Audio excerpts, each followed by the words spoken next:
What's tea, y'all? I know some of you are out there right now having a hard time, having problems in your relationships, having trouble with life. Or maybe you're on social media swiping and swiping, thinking, why can't that be me? Why can't I do that?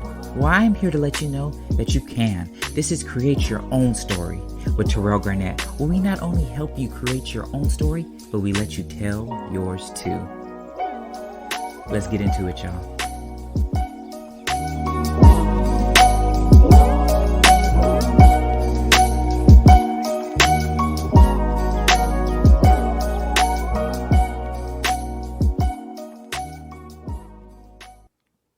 Just using just one word, name something that drives your success.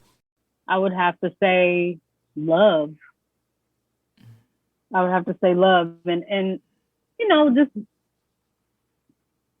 do you just want the one word, or you want me to tell you why? Explain it. Oh, okay. I feel like I've been, that's exactly what the word is. At different points in my life, I have been on the quest for what my idea of love was at that time. So, and that always fueled the creativity.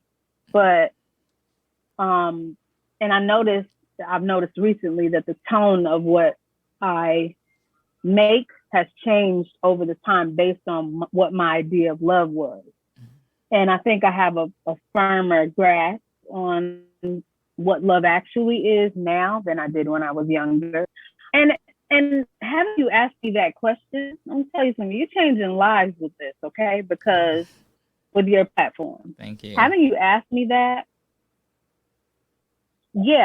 that gave me it just made something really clear to me now, which is that I can't really, when I consider it like that, or when I talk about my past experiences and how they have fueled my art or whatever, I'm less inclined to throw all those years away. Like, most of the time I'm like, oh, I wish I could throw like, you know what I'm saying, 07, 08 in the trash.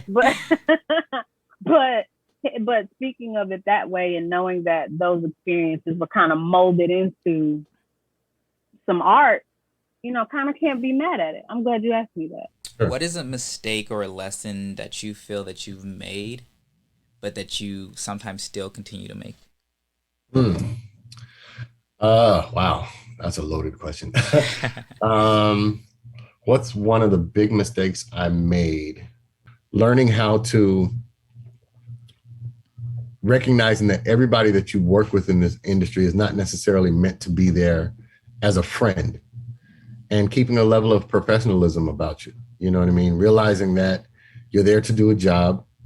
And if they stop calling you, it's not personal. You know what I mean? Yeah. Like, if you're not getting those constant calls or callbacks or whatever, it's not personal. If they are coming at you, it's not personal as well. You know what I mean? Yeah. So when people are coming to work with you and they're really excited to work with you, don't get yourself to the point where you're so high that you think it's about you.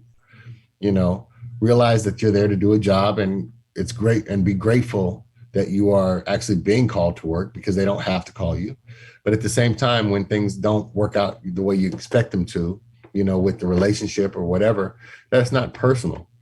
That, you're there to do a job, and just like them, they're looking for a particular product from you. And sometimes you're able to deliver great, sometimes you're not. Sometimes it's things that are out of your control as to whether or not, things will work out for that particular artist or whatever. And you got to be okay with all of that.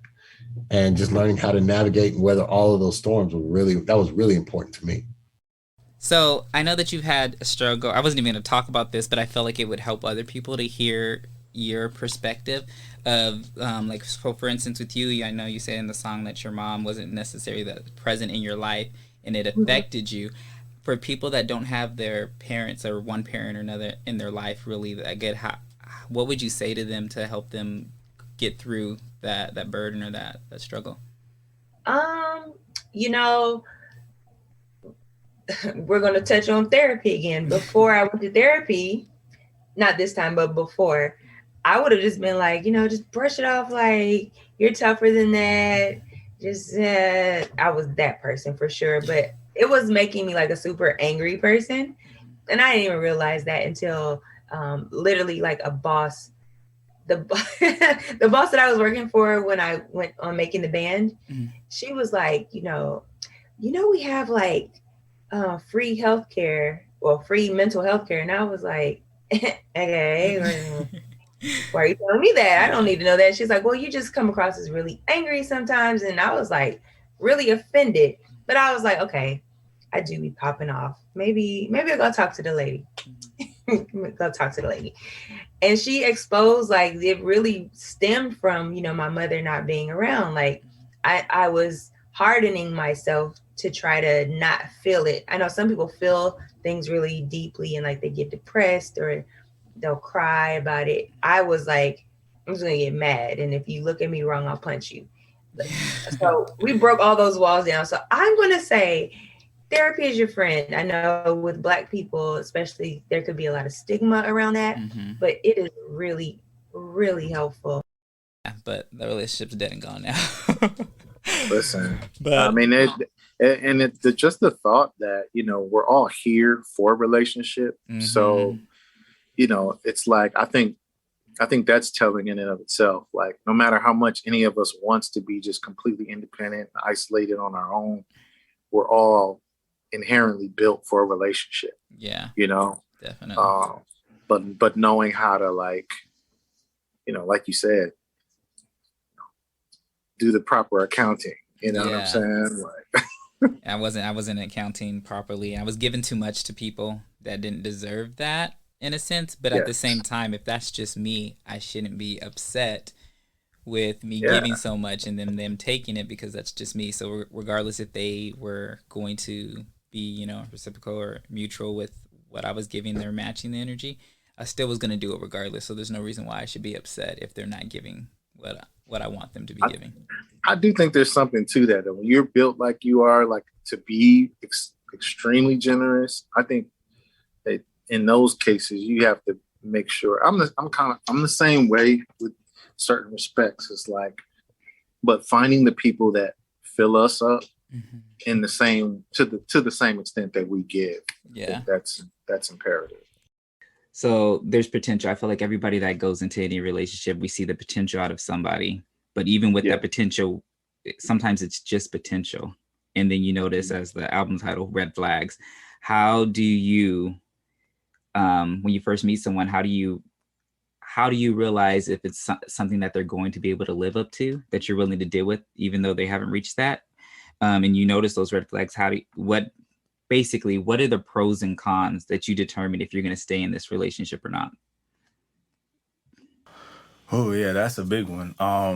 For me personally, one, I have to see, like, okay, I have to also tell myself this, like, no one's perfect, including myself.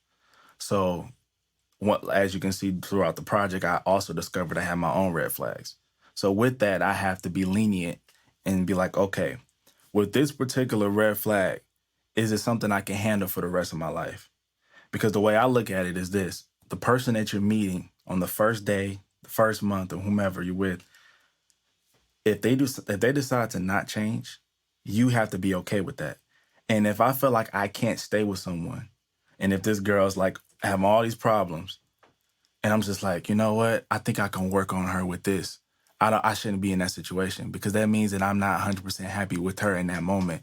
And the likelihood of her changing is low. I feel like people don't really change too much. We upgrade.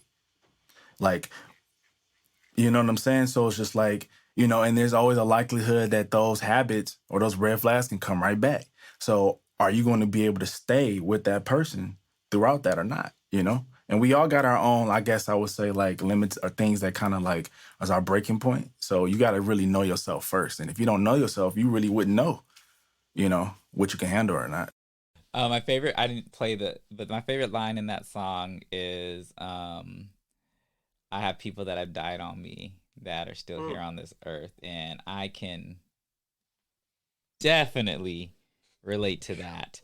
that line right there is so deep. What do you, for the people that don't understand that, what does that mean to you? I have people who died on me who are still alive on the earth. Like people that just dropped you or ghosted you or acted as though you were disposable. But then you can still get on social media and see them just living life like they've done nothing, like they like you haven't invested, like the time you shared with them was like, yeah. That type of pain is unmatched because it's like, wow, you really don't think anything of me, or you really just, you saw no more need for me and you just disposed of me like that. Wow. And for a lot of people, that when you feel that way, there's a choice. Either you're going to agree with them that you're not worth anything, or you're going to tap into your higher self and not necessarily prove them wrong, but prove to yourself that you are worth something, and how they are treating you is a false truth.